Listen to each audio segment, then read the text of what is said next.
Hi there, this is James Swanwick, and you're listening to the Alcohol-Free Lifestyle Podcast, where you learn how to take back control over alcohol and live a life of health, wealth, love, and happiness.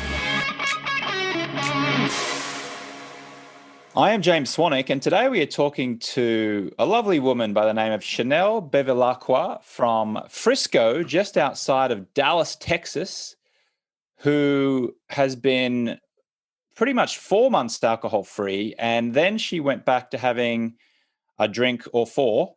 Not 4 drinks on the one night, but like on 4 different occasions she had some drinks. And now she's back on track and going alcohol-free again. So we're going to hear from Chanelle. We're going to hear her story, but just a little bit of context. She's a consultant and an advisor for startup medical companies. She has a very successful business there. She helps build sales teams of those startups. And she and her husband are actually winemakers by hobby. They have a hobby as a winemaker. So pretty interesting to have someone who makes wine as a hobby and then chooses to go alcohol-free. So we're going to hear about that. Chanelle is also a mother of 6, including twins, triplets, and an 8-month-old, or an 8-month-old, I should say. So no wonder she's probably been driven to drink at times. Chanelle, lovely to have you here. How you doing? Thank you, James. I'm doing wonderful. Terrific. Well, great. First of all, how do you handle twins, triplets, and an 8-month-old? With a nanny and a housekeeper. Tell us about it. Tell us about your kids. Okay, so I have twin daughters that are 12 that think they're 20. And I have a set of triplets that I had all 5 in diapers at the same time. The triplets are 10 and they're all girls. And then we thought we were done and, moving on to the next stage, the easier stage when they get a little older. And then we had a little surprise boy just recently. So he's 8 months old, but he's a blessing and healthy and cute as can be. So no complaints. Yeah, that's a full house. It must have been quite a challenge having 5 kids in diapers. Yeah. Yes. You think Costco? Yeah. 2 carts. But now imagine this, James, with 5 girl teenagers in the house. I mean, that's, that's the next stage. So yeah, poor Mario. Yeah. And so as I understand it, your drinking habits maybe got to a point that you weren't particularly happy with. You certainly were not and you are not an alcoholic or anything like that. It was just, maybe your drinking habits were getting a little bit too much for your liking. And so you actually enrolled in my Project 90 program, which helps business owners and entrepreneurs and professionals and retirees and people who consider themselves, I guess, natural high performers to get power back over their drinking. And you had a lot of success with that. You went 4 straight months alcohol free.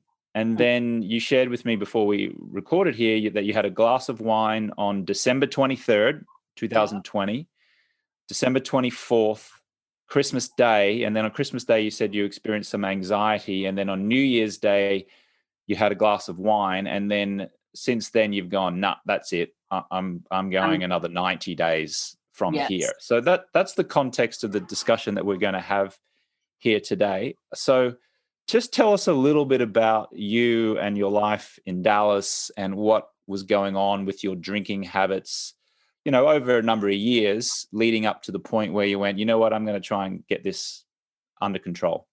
Yeah. So the way that it's been with me, I guess maybe 15 was whenever I first had a beer, I think, that I remember.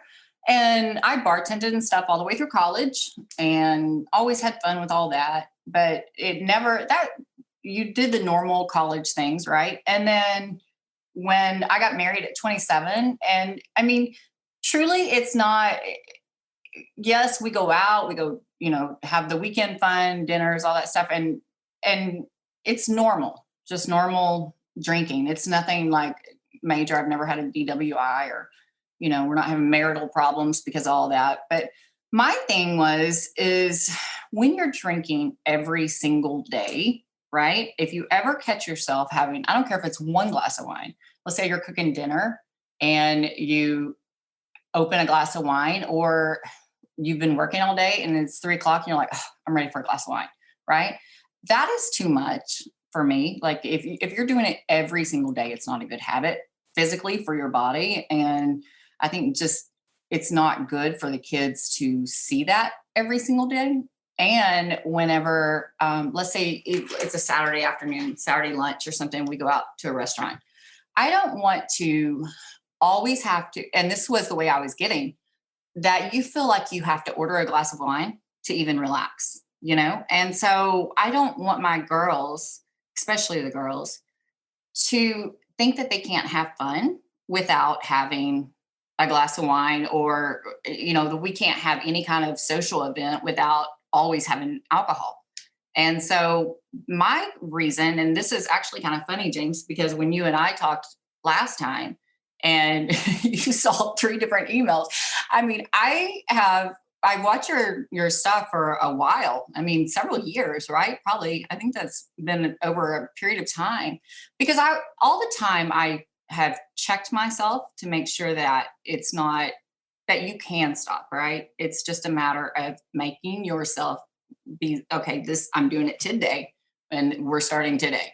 And then don't bend from that. And so for multiple times I would do your 30-day, remember? And I just would go a couple days and I'm like, we'll start that later. You know what I mean? Like, especially after, okay, let's say you don't drink all week long and by Thursday you want to have a glass of wine, then I would be like, yeah, okay, I'll start that 30-day. We'll start that again. And so it really wasn't until this Project 90 that I was like, I've got to do this. And just, I want to shift. I want a mental shift. And so that's kind of what led up. So you said that you wanted to be a great, I guess, role model for your children in relation to your relationship to alcohol, is what I heard. Is like you're wanting your daughters to be able to understand that they can have fun without the drinking. So does that mean that you yourself were relying on the drinking to have fun and to relax? Yeah. I mean, I think that it can become a habit, right? Like the part of the relaxation of being done for the day.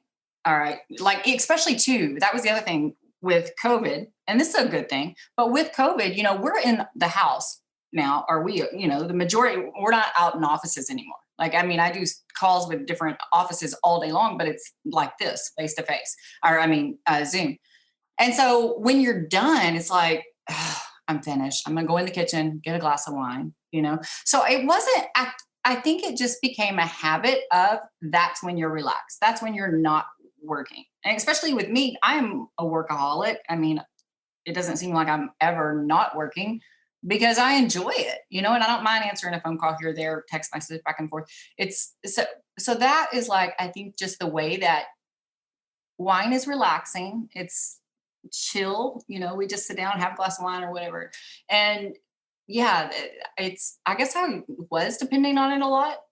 Yeah. Just to be my downtime. And you said what you're talking about wine. Is it red wine or white wine? Red wine. I'm a Red wine. Malbec Cabernet. Yeah. Love And it. how much wine would you drink sort of at the end of a normal work day? Probably 2 glasses, truly. 2. Mm-hmm. I don't ever like to finish a bottle. I'll get in trouble for that. So probably a couple glasses of red wine each night and every night. Is that right? Is that fair? Probably. Yeah, but it wasn't like that you have to think I was pregnant, right? So my baby's only 8 months old. So, I mean, it wasn't like that before I had the baby or right after I had the baby or during the pregnancy. When it started being like, okay, Chanelle, and I'm sitting here thinking, why you have this amazing little baby that is just so precious and you just want to spend time with them. And then I was like, if anything happened, one day at night I was sitting in the rocker and I was in there I'm just putting him down and stuff. And I'm like, if anything happened, you have been drinking, right? And so it's like, I don't want that. And then I was thinking about it. I was like, well, when was the last time you went a full week without having a glass of wine? I'm like, it's been a long time. I mean, since, after you quit breastfeeding, I'm like, balls to walls, let's go, let's have some fun. And then I realized, I'm like, I don't want to be like this. Like, and not only that, but we stress ourselves out trying to get to the gym, you want to get back in shape, and yet you're totally ruining it by drinking wine every night, and especially too, because James, like, I mean, I've been plant-based vegan for, I mean, I've had fish here and there over the past 5 years, but I mean, 5 solid years, and I don't cheat on that. Don't look back. I do not, I mean, and so my thing was like, okay, how can I be like that? And yet you're still putting wine in your body and you're not getting what you want, right? It gets aggravating when you're not being wise, when you know what to do and you're not doing it. So, yeah. How did you feel the 2 glasses of wine a night habit was compromising areas of your life? Like, other than just you wanted to be able to say that you could do it or to beat it, and what were other areas there where you thought, for example, was it like irritability? Was it poor sleep? Was it lack of focus? Was it just, falling into the drift of life? Like, what were some of the things that you noticed that You were said it right happening that there. inspired you to change? One is memory. It's like when and really I didn't even realize how bad it was until about month 2 of not drinking. And all of a sudden it's like, oh my gosh, I can remember, like, even today, looking at different patient files, I was just looking at the reports and seeing these patient names. And I was like, oh, that was so-and-so insurance. Let me look it up. You know what I mean? And I could remember what drugs that patient was on, what was the insurance. And I couldn't have done that when you're drinking. Your memory is just not you're not as clear, not as sharp, And so that was definitely a huge, thing as far as what you see the most improvement. Sleep, no, but I'm up constantly still with him, so that I just can't even, I don't think that's fair to to judge that one right now. But yeah, mainly my memory, and then just keeping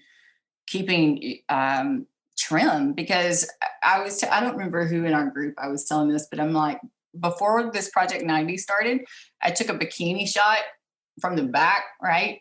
And I've got all this cellulite, and I'm like, ugh. 90 days later, I don't have cellulite. It's gone. Like, and I'm dead serious. I'm like, if it wasn't inappropriate, I'd post that for the whole group. Because it truly is gone. It's just amazing what it does for your body. So going alcohol free is a cellulite buster. Yeah, 100%. Yeah. Everybody should have to take a butt shot and another one 90 days later. Just see, they don't have to post it, but just do it for yourself. It's pretty funny. So just before I ask you about what your experience was like during the 90 days alcohol free, you shared with me that one of your hobbies is as a winemaker. You and your husband, you said, go to Tuscany quite a lot in Italy. Of course, you have an Italian name there, Bevilacqua. Yes. So that's the thing right there too, James. I mean, that is my husband. And even when we met, I mean, the things that attracted me to him is like the social aspect of, he loves to entertain. We entertain tons, and that's the hardest part. And as far as even like making wine, right? I love to go to Italy. Tuscany can be hard if you're sitting there forever and ever, and that's what the Italians do. Okay. But we go every single summer. And so all my kids are dual citizens and we go back and forth. But it's the Sunday pastas in the basement and doing all that. I love the culture. I love the just the familyness of it. And truly, you cannot complain. I mean, the fact that we do all that stuff is wonderful.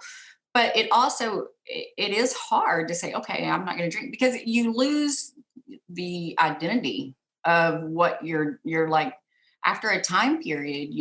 you're like, why am I doing this? Because this is not who I am.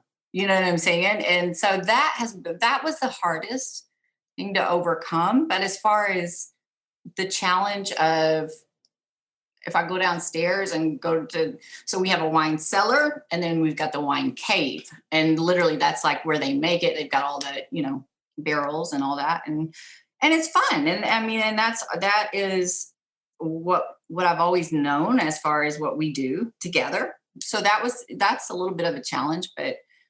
And how did you navigate that, and how are you navigating that? So I think with Project 90, you want me to go into that? Yeah, go for it. Okay. So a couple things here. You may have to steer me back. Okay. When I joined the 30 days, that was not a big deal at all to me because there wasn't enough buy-in, right? It's just not a big deal. With Project 90, it was enough to get your attention to be like, oh, I don't want to mess this up. I just paid for it, And so that was how I navigated through the beginning of just sticking the path and staying with it. Then I think the community that you build and you really do start to, you want to cheer everybody on. And it's so positive and just, it truly is. I mean, like, I really want to see everybody do so well in there, and we all help each other in so many different ways. And so that helped me stay the course. Now, when I had a drink on the 23rd, that was because, and this is what I've learned from it and what I need to do differently moving forward. But it was because I looked at Project 90 as this is a time period. Right? It's not a lifestyle change. It's a period of time. And how long am I going to do this now? What, you know what I'm saying? And it didn't click. So I think, and it has a lot to do with the identity of like what we were talking about before, as far as, just the culture and all of that. Now I need to start asking myself, and this is something that I have to work on, but I mean, a lot of people, especially in different like your one guy that did a podcast. I listened to that one, Dominguez. Eddie Dominguez. Yeah. He's a gentleman who lives down in Mexico and owns a restaurant down there. Yes. And there's alcohol all around his restaurant. Yes. Right. And so his identity is, okay, he's a restaurant owner. He's had bars, he's had restaurants for this long. Right. So that's what you have to overcome is, okay, how can you start changing that question of not go from basically when somebody asks you, do you drink or do you want to drink? When do you make that switch that you identify in your own belief, your own mind, that you're a non-drinker? How do you make that switch? Because when that happens, it will be permanent, just like I do with I don't eat meat. Right. So like, there's no way I'm going to eat that because you just don't do that. So that's what hasn't happened in these 4 months is, yes, I've been able to navigate my way through it. Yeah. But I don't know how that switch is going to happen, because once it does, you will not go back. I don't know. Do you just have to keep seeing more and more positive effects? Because we've lived, half of your life, 20 years of drinking. You can't expect to have 20 years of experience in a great way, not drinking in 4 months. So you've just got to keep going the path until we build more and more and more positives that then all of a sudden in your mind, you'll switch and be like, once you identify as that in your own head, that's when I think the permanent change will happen. Just a quick message from our show sponsor, Project 90, the program that helps you enjoy life more by getting ultimate power over alcohol. Project 90 helps high achievers regain their confidence, be more present with friends and family, get clear, reduce stress and anxiety, sleep better, increase focus and productivity, and feel a whole lot better. Project 90 does this by helping members quit alcohol for at least 90 days, whilst providing 6 months of accountability and support. Program has an 87% success rate of members reaching at least 90 consecutive days alcohol-free on their first attempt. Members get a one-on-one accountability coach, a community of like-minded people to interact with, 100% privacy and confidentiality, and what's more, members tell us that it's fun. Project 90 members are mostly over the age of 35, entrepreneurs, executives, top professionals, retirees. So if you're in your late 30s or 40s, 50s, 60s, 70s or older, and you consider yourself a high achiever and you're ready to upgrade your life by quitting alcohol for at least 90 days, maybe more, then you can have a free 45-minute exploratory call with one of Project 90's former clients, now coaches. If you'd like to book that call, you can go to jamesswanwick.com/schedule. That's jamesswanwick.com/schedule. Or if you're on your phone in the US right now, you can text me at the number 44222. Just send me the word Project 90. Send that to 44222, and the word is Project 90, and we'll email you a schedule link. Okay, let's get back to today's episode. So I think you hit the nail on the head when you said that you still looked at doing Project 90 as a chunk of time. Yep. So when the 90 days is up, or in your case, you went 4 months. Oh, and that was the other thing too, James. It's because I'm like, why am I so sad? Like after I had that drink, or I'm like, I went 4 months. I'm feeling amazing. I said I was going to go 3 months. So why am I so upset at myself for having a drink, right? And I'm with my husband and it's Christmas. So why am I so upset about this? But then I realized that the reason why I'm upset is because I want so bad to make a permanent change, but I haven't made the permanent change in my head. So how do I do that now? That's where the question comes. Because that's why I slipped up, and I don't want it to happen again. Right? I want this to be a permanent thing, or I wouldn't have gone through all this in the beginning, and I wouldn't have done it multiple times. So that's just I don't know. It's something I've got to work through, I guess. But just a clarifying question: why do you want it to be a permanent thing? I want it to be a permanent thing for so many reasons. Number one, do you know anything bad that comes from not drinking? Nothing. Number two, the fact that God has given me, it'll make me teary-eyed. He has given me just so much that you can have with these girls. See, I don't even, little Santino, he doesn't even count yet. I'm saying with my other girls, with my, like when they leave my house and they have their own families, that is so many people that you can impact. That is at least 6 families that you will impact. And so it's like, you've got to do the right thing, and I want to be a good mama and just impact them in an amazing way.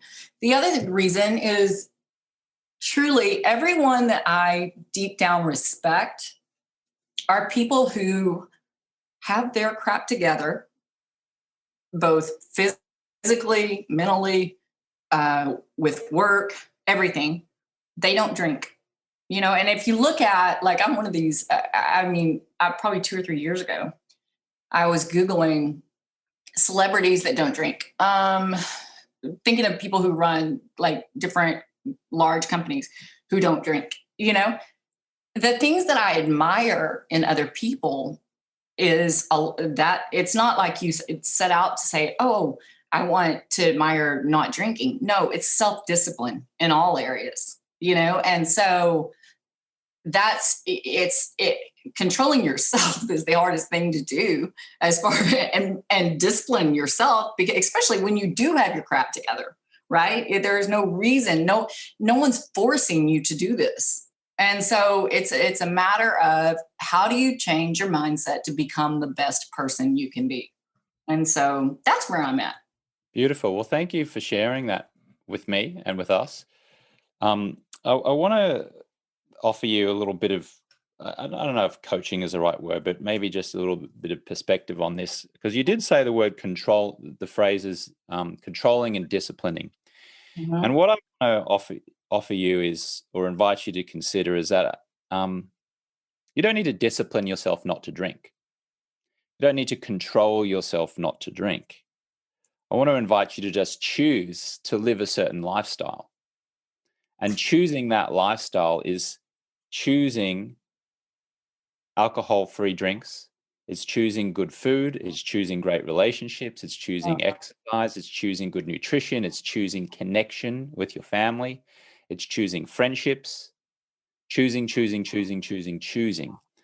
Now, a decision Mhm. to control or discipline, okay, um, the word decide actually comes from a Latin term, desire, which means to cut away, like to Mhm. cut off. So a decision is like you're saying no to something. And in this sense, it seems to me like you're saying no to this alcohol. And so you have to control and discipline yourself in order to keep saying no to alcohol. Mhm. And I want to invite you to stop doing that. I know, and we're not depriving ourselves. We still have fun, right? We do, but it's still that mental thing that we've been conditioned. I get it. I get it. I get it. I want to invite you to just choose what you will do, because they've done lots of studies of the human brain, and neuroscience tells us that it is so much easier for you to do something if you tell your brain to do something. But Mhm. if you tell your brain not to do something. Okay, so if you're telling your brain don't drink, Or don't shouldn't hang drink, up. Right. Yeah. discipline yourself, Chanelle, don't drink. Well, it's not Be it is self-discipline though, James, because think about it. And all right, let's just talk in business for a minute. Do you admire the person that gets up at 4:30? Do you admire the person that gets up at 7 o'clock? You're gonna you it's just that's what I know it takes in a lot of areas of life, right? And so that's when I say self-discipline, it's not discipline in a bad way. It's making the right choices. And it is, you know? Mhm. And so it's yeah. Okay, so maybe we're both being a little bit pedantic on the words, but I get what you mean. I get your meaning. Okay, Yeah. what I'm suggesting is, instead of saying, here's what I'm saying in a nutshell. Instead of saying no to alcohol, say yes to everything else. Instead of you making a conscious choice, or a decision, I should say, to cut alcohol out of your life, just make a choice to easily only ever drink sparkling water, or whatever your non-alcoholic drink of choice is. What is your non-alcoholic drink of choice, by the way? Or what I've are got they? I love this. I drink so many of these a day, and I've heard this is bad for your teeth when you're drinking it like I am, but it's so good. The apple cider vinegar, and you're not going to like this because I do add my stevia to it and my Splenda to it, but it's so good. It tastes like limeade. That's fine. Just with the apple cider vinegar, it's so good to drink that, but you're right, it's not great for your teeth. So once you've finished drinking it, just rinse your mouth out with water. That's all you got to do. So great Mhm. to drink it, but then afterwards, just swirl some water around and get it off your And teeth. it's weird too because my sister got me on these probably a year ago, even way before this. But um, and at first I was like, "Ooh, that's gross." Like I can do a shot of apple cider vinegar, but I don't want to sip on it all day, right? And now it's like I guess you've gotten used to it, and I actually like want it every single morning. Yeah, Yeah. it's very good for controlling inflammation inside of the body, and it's also a hunger suppressant. So if someone struggles with overeating, or cravings for food, drinking apple cider vinegar can certainly suppress those cravings. James, tell me this. Yeah. So, as far as the choosing, okay, so if it's been 4 months and now I'm starting again on this path again, okay, how do you suggest what is the best way for that paradigm shift, I guess, or for the your inner person to start identifying as a non-drinker? How does that happen? Well, first of all, you make the commitment that that's just who you are. You identify as that, and you set up your home and your environment and your life to reflect that. So you might remember from the program we talked about buying yourself a bouquet of flowers and sticking them on a kitchen table or a living room table, so you have a visual representation of health and vitality. and I invite members to nurture those flowers for a week. So change the water every day, cut the bottom of the stems a little bit, try to make those flowers last a little bit longer. And every single day you walk past those flowers many times, maybe dozens of times. And each time you see that as a representation of your own body, of your own health and your own vitality. And that both subconsciously and consciously inspires you to make better choices throughout the day. I can't tell you how many times when I had a bouquet of flowers and I was looking at them, and when I lived in Venice Beach, California, that I would end up going to the Air One supermarket to go get some food and shopping. And I was in line. And of course, when you're in line before you go to the checkout, they have a big array of chocolate bars and candy and all this kind of stuff, albeit, supposedly healthy candy like vegan chocolates and things like that. But just simply standing in that line, whereas ordinarily I may have just said, I'll just get a little chocolate bar here. Because I saw the flowers, 30 minutes earlier, I was like, oh no, I'm healthy. I'm full of vitality. I take care of myself. And I didn't reach for the chocolate bar. So that's just one little example. The other thing is just an extension of visual cues is, I have glass mason jars around my home, and I have a water filtration system. And so I like to have these glass mason jars, one on my bathroom sink, one on my office, one on my living room table, one on the dining, one in the kitchen. Like they're everywhere, right? We buy bottles of kimchi. My husband would kill you because he grabs at me for leaving glasses everywhere.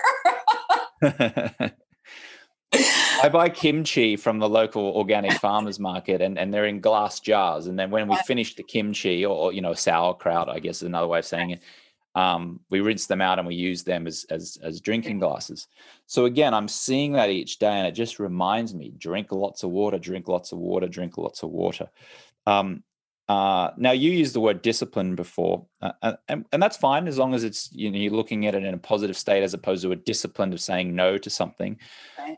I have a recurring session with a personal trainer. 3:30 of an afternoon on Mondays, Wednesdays, and Thursdays. I do F45, which is a group training thing. I know when those sessions are on, and I put it in my calendar. And so I wouldn't say I live and die by my calendar, but I have things on my calendar that keep me in check. And exercise is one of those. I'm not waking up and going, I wonder what time I'm going to exercise today. I know what time I'm going to exercise. And because of that, I was about to say the word regimented, but even that sounds quite forced, doesn't it? But I guess you could say I feel structured. I feel structured. So I'm stepping into this identity as a healthy, vibrant, connected person. I proactively and intentionally have conversations with my romantic partner about our relationship.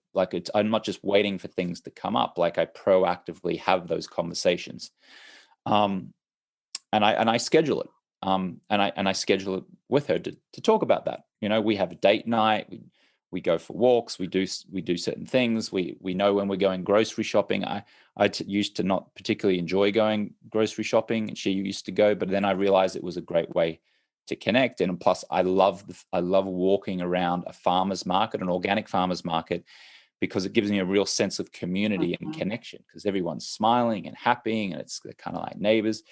So I guess why I'm, elaborating on this is because I'm stepping into an identity of someone who is living an alcohol-free lifestyle. I'm not stepping away from someone who drinks alcohol. Okay, I'm just choosing. I'm just focusing on what I do. I'm focusing on the lifestyle that I lead, and I'm stepping into that versus don't go to the bar, don't open the bottle of wine, don't do this. I'm setting myself up to win. And by win, I mean I'm setting myself up to live the lifestyle that I am choosing, both with visual cues, for example, the flowers and the glass mason jars and the water filtration system. And I'm setting myself up with systems, which is I have a regular exercise routine, have a regular talk about our relationship routine. I have a regular going on a date routine. I have a regular going grocery shopping and being part of a community routine. I join business masterminds. I'm in 2 business masterminds. Very good. We have regular calls on there. I have a relationship coach. So I have a coach who I pay, who coaches me. I speak with her once every 2 weeks, where I talk about my romantic relationship and relationships with my parents and my brothers and nieces and nephews and all those kind of things. So I've structured it so I'm stepping into the identity of a well-rounded, healthy, alcohol-free lifestyle man. Mm-hmm. You see the energy shift there? It's not depriving myself of something that I ordinarily would choose. It's not white knuckling it. It's not like, oh, I'm just going to do this for 4 months and like at the end of it, I'll come out and then I'll go back to the way it was. No, I'm just choosing this lifestyle. I'm stepping into that, and I live that each and every day. See, and when you say set up your plate, okay, I have 4 bars in this house, literally. Downstairs, we've got, like I said, the wine cave and then the wine cellar, and all that's fine. But really, that doesn't bother me a bit. The bars don't bother me because I don't drink hard alcohol, right? But I'm just saying the way it's for entertaining. It's just entertaining. So you just, that's why I'm saying with me, it isn't going to change in the house. It isn't going to change going to Italy and sitting there forever and ever. I have to mentally change in my head and start, because look, we could have freezers all over the place too. It's exactly the same, but it doesn't mean you got to go there. So I just have to, and I'm going to work on this and I'm going to get it, because I'm not going to struggle with this all of my life. We're going to You are the best alcohol-free hostess in the world. and you look the best when standing at the bar, entertaining people in your home while drinking your sparkling water and a piece of lime or whatever your non-alcoholic. And the olive juice. I love my olive juice with club soda. I know that sounds there you go. So good. There you go. And you are charming, and people ask you why you're not drinking, and you smile with a big smile on your face and you let them know, and you joke about the fact that you're the only alcohol-free woman with a wine cave, a wine cellar, and 4 bars in her home. And you make fun of yourself. And you make fun of yourself, and you're light and you're playful. Yeah. And that becomes your thing. And that becomes your thing. And then guests who are in your home and you're entertaining, you're offering them wine, right? And don't stop doing that. I remember all the conversation. That's the best part, right? The next day when my husband's like, who are we going to dinner with? And I'm like, hey, honey, you said. I would invite you, just step into that role and like announce it, and make a joke of it. Yeah, I'm the only non-drinking woman on earth who has 3 bars, a wine cave, and a wine cellar in her home.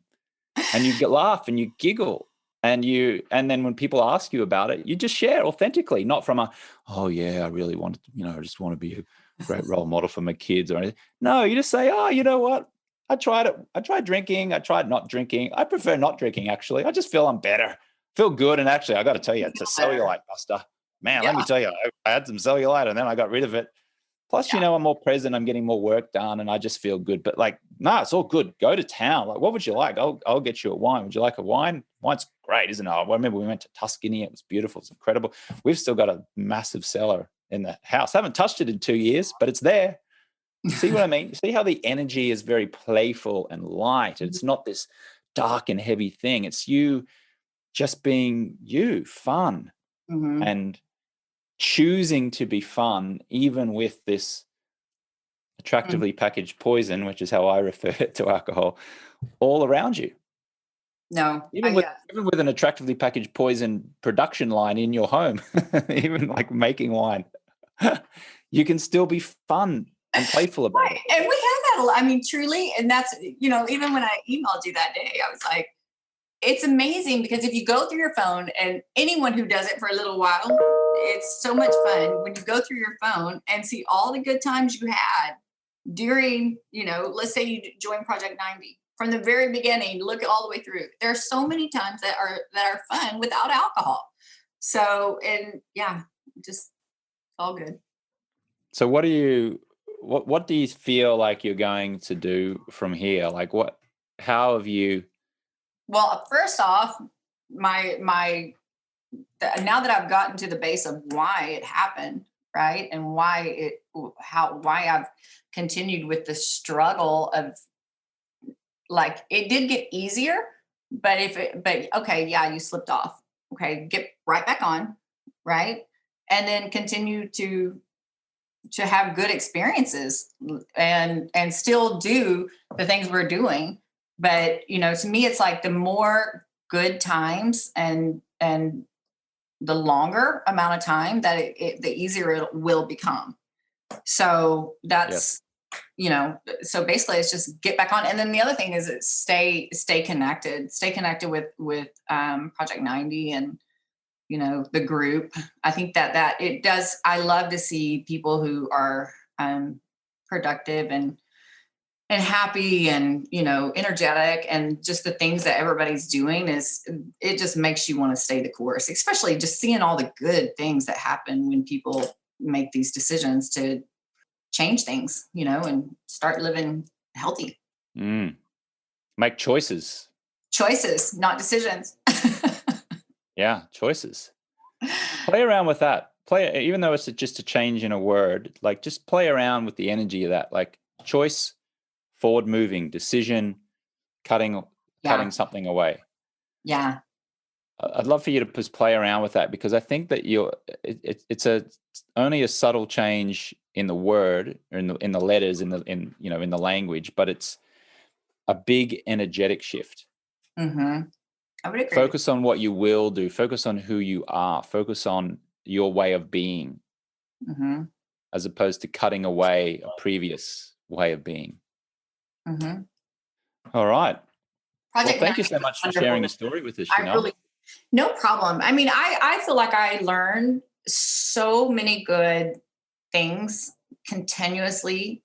I mean, the calls with Kevin, he's so knowledgeable, truly. I mean, and just the basic little things. It may be one little nugget that you get out of that phone call, but just for context for the listener who may not understand who Kevin is, Kevin Schuweiler is the top alcohol-free lifestyle coach at my organization, and he's amazing. Yeah, he does weekly one-on-one calls with our clients, including Chanelle. And I wish I could have gotten with you more, James, but with all these kiddos, I don't get to do the nighttime stuff. It's daytime. Yeah, so I do. Yeah, I do a weekly group call for all of our clients and members as well. So you couldn't quite make the call that I was hosting and moderating.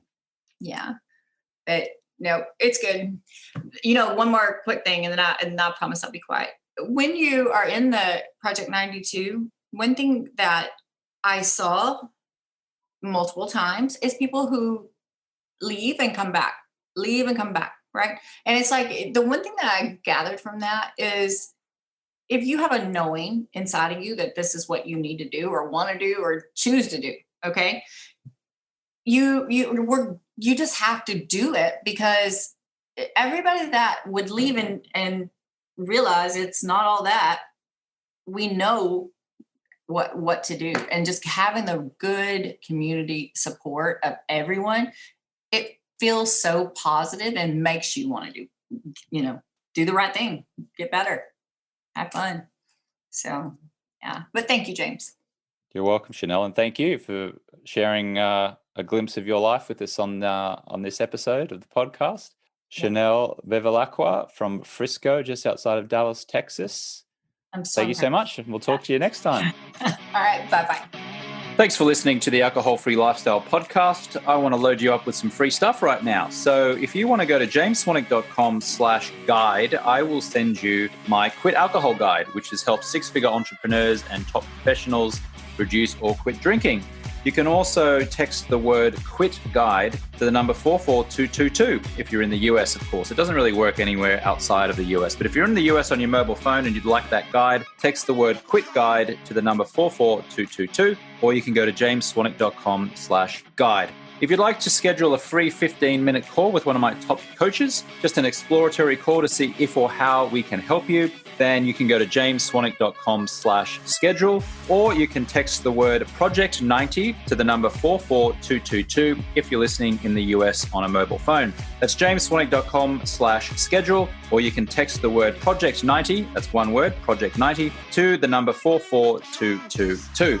Feel free to send me a direct message over on my Instagram account, which is @JamesSwanwick. You can also watch video episodes of this podcast and a series of other educational videos on my YouTube channel, which is James Swanwick 1, or you can direct message me on Facebook @James Swanwick Official. And finally, a request. Would you please now write a short review of the podcast inside of the Apple Podcast app on your phone or on iTunes on your desktop computer? Would you please give the show 5 stars and write a quick 1 or 2 sentence review? This will help the show get in front of even more listeners, potentially transforming someone's life. You can rate and review the show inside of your Apple Podcast app on your phone or over on iTunes on your desktop. Thank you so much, and I'll catch you next time.